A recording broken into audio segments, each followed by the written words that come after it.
কবিতাৰ শিৰোনাম অস্ত্ৰোপচাৰ। কবি অনন্ত দাস।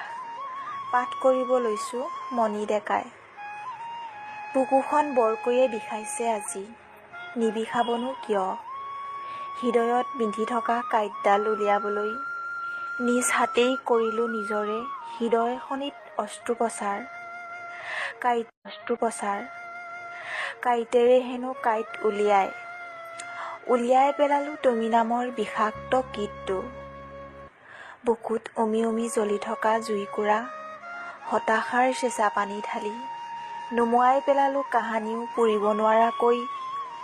নিদিলোঁ তুমি নামৰ দুখবোৰক হৃদয়ত গোজেই গজালি মেলিবলৈ। উভালি পেলালোঁ চিৰজীৱনলৈ। জীৱনটো যে এখন চলন্ত ৰেলগাড়ী। কেনেকৈনো দিওঁ তুমি নামৰ দুডশাৰ ষ্টেচনটোত ৰৈ থাকিবলৈ। আগুৱাই যাম, আগুৱাই গৈ থাকিম, পাৰ হৈ যোৱা অতীতক পাহৰণিৰ গৰ্ভতেই আবদ্ধ কৰি থৈ। লগনো কৰি গ'ল, তেওঁ যে নহ'ল কোৱা।